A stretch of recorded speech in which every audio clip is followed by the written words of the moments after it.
일론 머스크가 굉장히 튀는 사람이잖아요. 그쵸. 그래서 그 사람의 발언이 좀 과격할 때도 있고 그렇기 때문에 이게 어떤 그 기업의 리스크다라고 얘기를 하지만 저는 정반대로 봅니다. 네. 그래서 테슬라는 일론 머스크가 없는 테슬라는 별로 매력이 없다.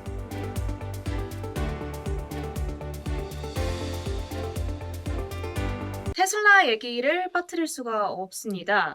사실 몇 달 전에 한동안 주가가 좀 많이 어려울 때, 그래서 모두가 비관론을 외칠 때 우리 본부장님께서는 참 남자답게 일관되게 미래 성장성을 강조해 주셨거든요. 네. 자, 그때 그려주신 큰 그림이 빛을 발하는 것 같습니다. 트럼프 대통령이, 그러니까 대통령이 될 것을 머스크도 알고 있었던 것 같고 우리 본부장님께서도 알고 계셨던 것 같아요. 네.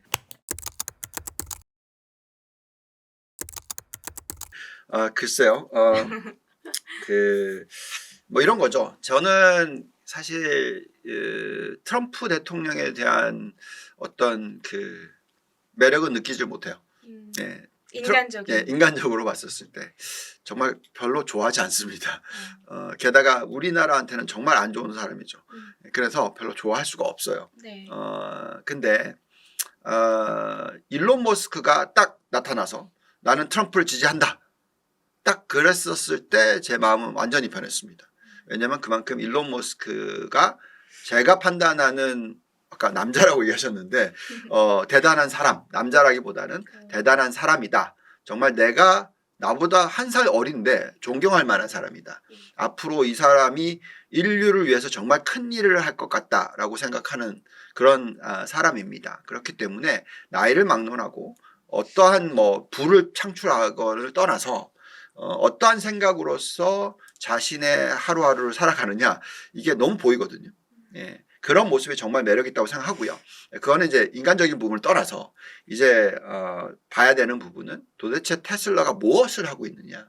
예, 이 부분을 보시면 뭐 보세요. 테슬라 자율주행, 테슬라 휴머노이드, 스페이스X, 스타링크 이거 다 보시면은 인류의 엄청난 발전을 가지고 오는 것들이에요. 미래네요, 미래. 예. 그래서 이걸 보고 있으면 야 정말 어떻게 이렇게 생각할 수 있을까? 정말 대단하다라고 생각할 수밖에 없거든요. 네. 그리고 이제 트럼프까지도 지지를 하면서 앞으로 자율주행이라는 것, FSD라는 것을 엄청나게 발전을 빠르게 시킬 수 있을 그런 환경이 될 수가 있다라는 거죠. 그렇다면 로보택시가 2026년 말에 나올 수 있다라고 얘기했지만 더 빨라질 수도 있는 거고, 또 자율주행이 완전히 이제 보급되기 시작하는 게 2028년 이전에 들어올 수도 있는 거고, 그래서 이런 것들을 생각한다면 엄청난 성장성이 다시 한번 만들어질 수 있다라는 거죠. 왜 테슬라 주가가 많이 흔들렸냐면요. 400불 이상까지 올라갔다가 뭐 160불 이하까지 떨어졌던 이유는 이런 미래지향적 부분에 대해서 다들 걱정했었고 기존에 만들어낸 전기차 부분에 있어서 경쟁이 심화되니까 마진이 축소가 되는 모습이 나왔거든요. 네. 그래서 특히 중국산 BYD 뭐 이런 것들 때문에 걱정을 했어요.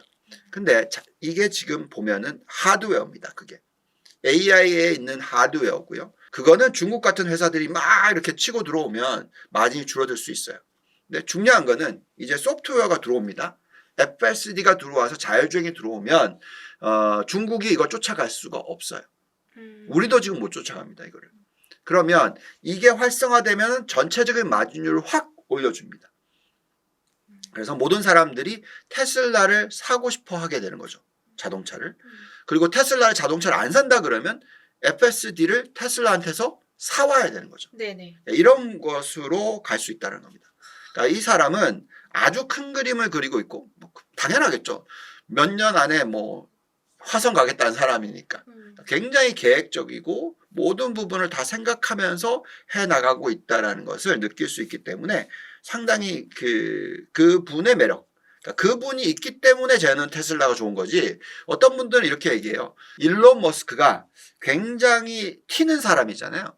그쵸. 그래서 그 사람의 발언이 좀 과격할 때도 있고 그렇기 때문에 이게 어떤 그 기업의 리스크다라고 얘기를 하지만 저는 정반대로 봅니다. 그러니까 이 사람이 있기 때문에 테슬라가 있는 거고 이 사람이 갖고 있는 그 미래의 어떤 계획이 있기 때문에 모든 이 관련된 기업들이 성장을 하는 거라고 생각하거든요. 네. 그래서 테슬라는 일론 머스크가 없는 테슬라는 별로 매력이 없다. 자, 애플을 볼까요? 스티브 잡스가 있었기 때문에 애플. 근데 그 사람이 정말 안타깝게도 젊은 나이에 돌아가시고 나서 애플의 모습은 참 별로. 예, 그겁니다. 그래서 사람이 굉장히 중요하다. 특히 이 IT 산업에 있어서 어떤 비전을 갖고 하는 게 굉장히 중요한데 그렇기 때문에 거기에 대한 가치를 PER 35배냐 80배냐 의미 없다라는 거죠. 진짜요? 네. 그래서 그 정도로 예. 아무튼 이 사람이 앞으로 해 나갈 거에 대해서 저는 정말 관심을 가지고 계속 지켜볼 것 같습니다. 백 부장님께서 정말 확실하게 긍정적으로 얘기를 해주시는 종목이 단 하나 꼽자면 테슬라인 것 같습니다.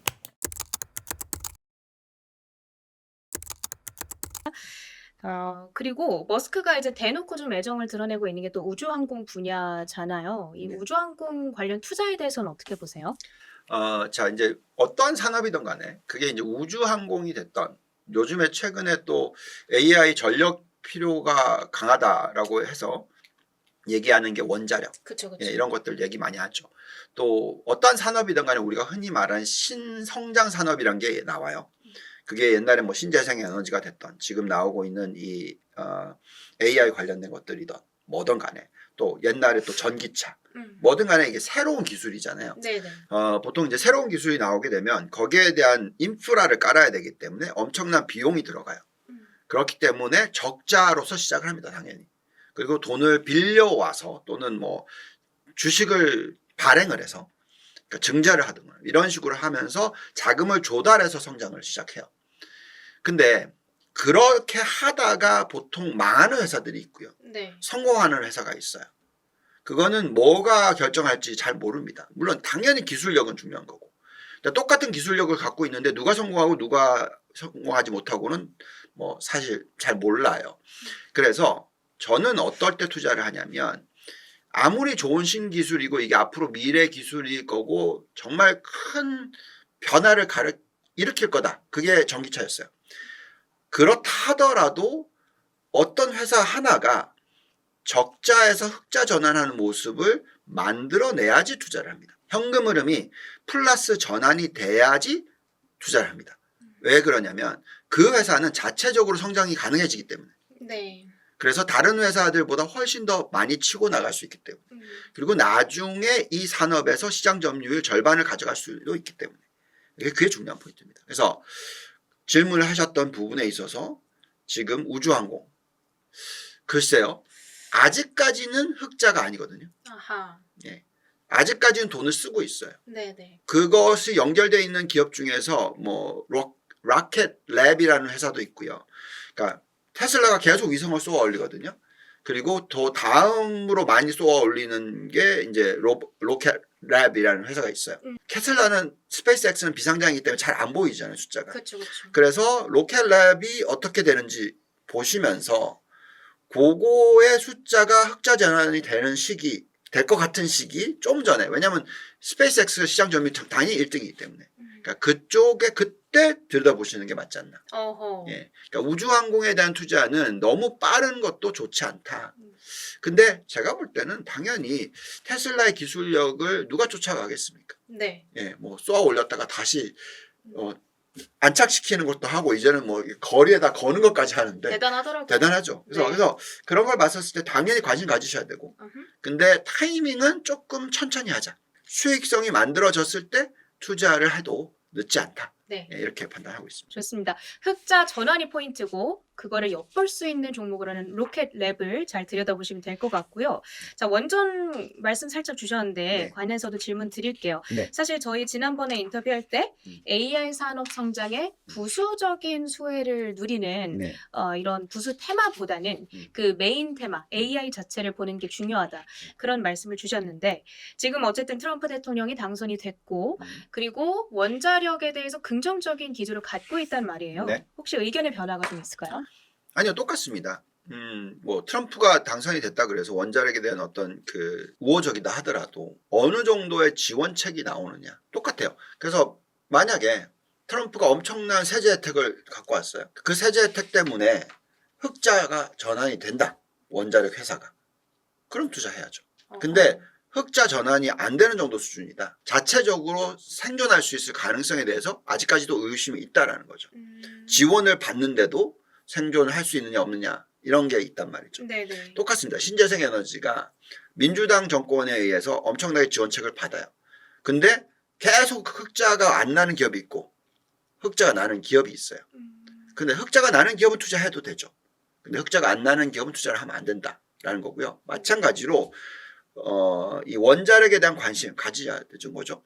왜냐하면 AI 산업이 워낙 전력 소비가 심하니까. 근데 물론 또 효율이 높아지면서 전력 소비 수는 그 숫자는 줄어들 수 있어요. 네. 예, 그래서 그 부분도 생각해야 되는 거고. 그래서 여러 가지 부분을 복합적으로 봤었을 때 관심을 가져야 되는 업종은 맞다. 대신에 관심을 가질 때 업종 전체로 투자하기보다는 종목 선별을 잘해야 된다. 종목 선별을 하는 한에서는 네. 그래도 가능하다. 그렇죠. 자, 이제 비트코인에 대해서도 여쭤볼게요. 당선 확정 후에 사상 첫 7만 6천 달러 돌파했습니다. 투자 포트폴리오에 지금 일부 담아야 될까요? 네, 요 질문은요.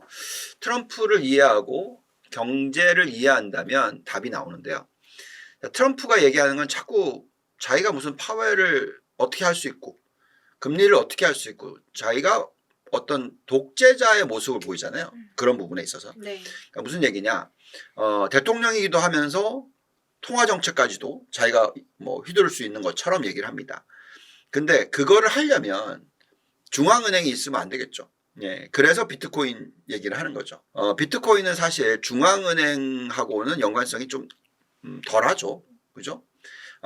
그래서 비트코인에 대한 관심이 사람들이 있을 수가 있습니다. 그렇지만 저는 거기에 대해서 동의할 수가 없는 게 시스템이 없는 사회는 무너지죠.